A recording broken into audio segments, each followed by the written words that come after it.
नमस्कार. आज आपण स्मार्ट गृहिणींसाठी 51 किचन टिप्स पाहणार आहोत. घरामध्ये झुरळ झालेले असो किंवा काहीही, सर्व टिप्स येथे तुम्हाला भेटतील. त्याच्यासाठी व्हिडिओ पूर्ण पहा. या खूप महत्त्वाच्या किचन टिप्स आहेत. Tip number 1. मक्का आपल्या शरीरातील अतिरिक्त चरबी कमी करते, म्हणून आपल्या आहारात याचा समावेश जरूर करावा. Tip number 2.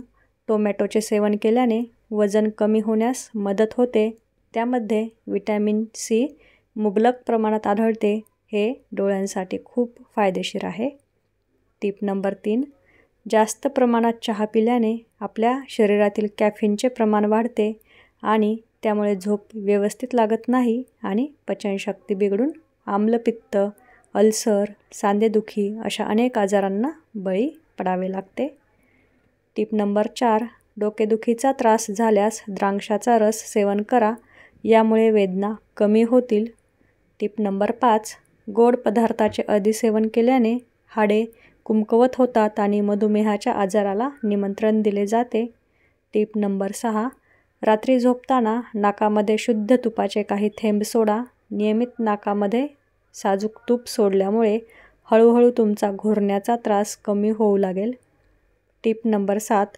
दातांचा पिवळेपणा घालवण्यासाठी स्ट्रॉबेरी स्मॅश करून त्या पेस्टने दातावर मसाज करावा. त्याने दात पांढरे होतात. Tip number 8. फंगल इन्फेक्शन झाले असेल तर कोरफड आणि खोबरेल तेल लावावे. याने इन्फेक्शन बरे होते. Tip number 9. आपल्या आहारात साखरेऐवजी गुळाला स्थान द्या. गुळाच्या एका तुकड्यामध्ये शरीराला दिवसभर लागणारे लोहाची कमतरता भरून निघते. Tip number 10. नाचणीमध्ये खूप मोठ्या प्रमाणात कॅल्शियम असते. किमान आठवड्यातून एकदा नाचणीची भाकरी अवश्य खावी. Tip number 11. वारंवार अति थंड पाणी पिल्याने सतत सर्दी आणि खोकला होतो. Tip number 12. नाशपती खाण्याने ताकद येऊ लागते आणि कमजोरी दूर होते. Tip number 13. भाजलेले फुटाणे आणि त्यासोबत गोड खाल्ल्याने मेंदू तीक्ष्ण होतो. Tip number 14. झोपेतून उठल्यानंतरही तुम्हाला झोप येऊ लागली, तुमचे डोळे बंद होऊ लागले तर समजून घ्या की तुमचा मेंदू कमजोर होत आहे. Tip number 15.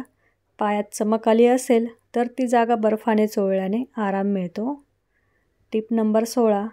पायांना भेगा पडल्या असतील तर तुरटीचा तुकडा भेगांवर नियमित ओला करून घासला तर पायांच्या भेगा कमी होतात. Tip number 17. लहान मुलांना सर्दी, ताप वारंवार होत असेल तर सर्दीवर तुळशीच्या पानांचा रस आणि कारल्याचा रस काढून टाकण्यात खूप फायदेशीर आहे. Tip number 18. रात्री अर्धा चमचा हळद पावडर दुधात मिसळून प्यायल्याने वृद्धत्व लवकर येत नाही. Tip number 19. कोलेस्ट्रॉल वाढले असेल तर आहारामध्ये साध्या मिठाचे सेवन टाळावे आणि आहारामध्ये सैंधव मिठाचा वापर करावा. Tip number 20. Dragon fruit anti एजिंगचे काम करते. ते फळ खाल्ल्याने तुम्ही नेहमीच चिरतरुण आणि सुंदर दिसता आणि आपण कर्करोगाचे आजार टाळू शकतो.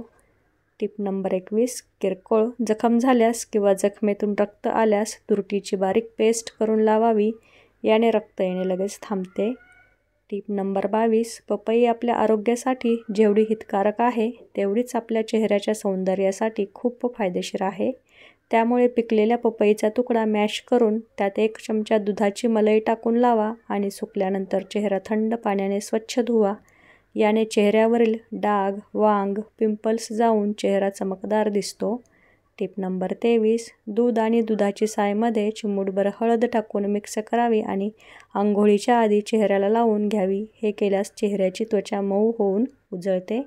Tip number 24. उन्हाळ्यातील दिवसात आरामदायक सुती कपडे घालावेत, जेणेकरून शरीराला जास्त घाम येणार नाही आणि कपड्यांमधून हवा शरीराला मिळेल.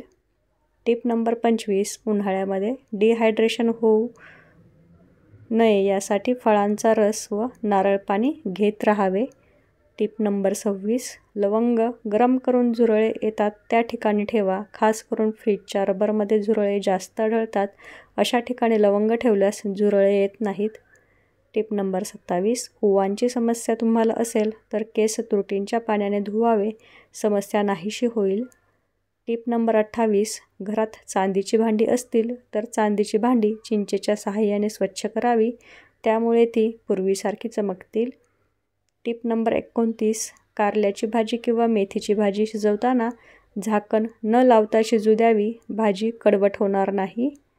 टिप नंबर 30, मॉइश्चरायझर घरीच करायचे असल्यास लिंबू आणि गुलाब पाणी आणि ग्लिसरीन घेऊन रोज सकाळी अंघोळीनंतर हातापायांना लावावे, त्याच्यामुळे त्वचा उजळते.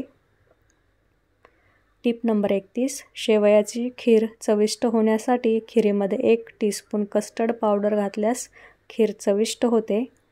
टिप नंबर 32, केसाला खराब होऊ नये यासाठी त्यामध्ये हिंगाचे खडे ठेवा. टिप नंबर 33, भेंडीच्या भाजीत 1 चमचा दही मिसळले तर ती चिकट होत नाही. टिप नंबर 34, कणिक मळताना चिमूटभर साखर घातली तर पुऱ्या चिवट होत नाहीत. टिप नंबर 35, शेंगदाणे लवकर सोलण्यासाठी भाजताना दाण्यांना पाण्याचा हात लावावा. टिप नंबर 36, वांग, दुधी अथवा कोणतीही फळभाजी रोस्ट करण्यापूर्वी त्याला तेलाचा हात लावून काट्याने छेद करावे.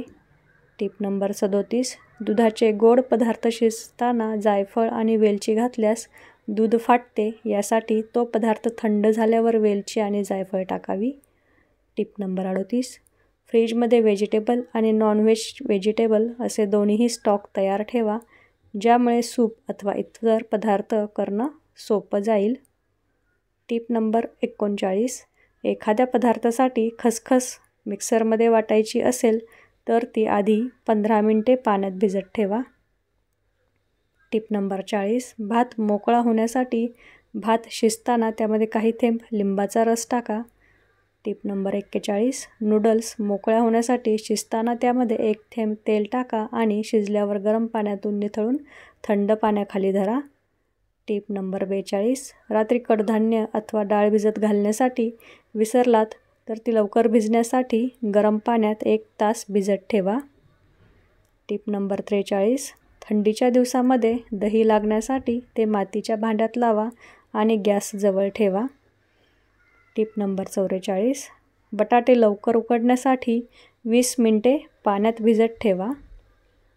टिप नंबर 45, लिंबाचा रस व्यवस्थित निघण्यासाठी लिंब काही मिनिटे कोमट पाण्यात बुडवून ठेवा. टिप नंबर 46, एखादा नवा पदार्थ करताना सर्वात आधी रेसिपी नीट वाचा, त्यासाठी लागणारे साहित्य गोळा करून ठेवा, योग्य प्रमाणात साहित्य असेल याची काळजी घ्या. टिप नंबर 47, स्वयंपाकासाठी लागणारे मसाले, चटण्या, पेस्ट, प्युरी आधीच तयार करून ठेवा. टिप नंबर 48, भात शिजवताना 1 कप तांदळासाठी 1 ग्लास पाण्याचा वापर करा. टिप नंबर 49, डाळ चांगली होण्यासाठी 2 ते 3 तास आधी डाळ पाण्यात भिजत ठेवा. टिप नंबर 50, स्वयंपाक करायला सुरुवात करण्यापूर्वी एका भांड्यात पाणी गरम करून ठेवा. टिप नंबर 51, पुलाव, खिचडी, भाज्यांची ग्रेव्ही तयार करताना गरम पाणी वापरलं तर ते शिजण्यासाठी वेळ कमी लागतो. तर अशा प्रकारे आजच्या व्हिडिओमध्ये मी किचन टिप्सबद्दल बरीच माहिती देण्याचा प्रयत्न केला आहे. कसा वाटला तुम्हाला आजचा व्हिडिओ मला नक्की सांगा. आवडला असेल तर लाईक करा, जास्तीत जास्त लोकांपर्यंत शेअर करा आणि असेच छान छान व्हिडिओज पाहण्यासाठी आजच आपल्या चॅनलला सबस्क्राईब करा. धन्यवाद.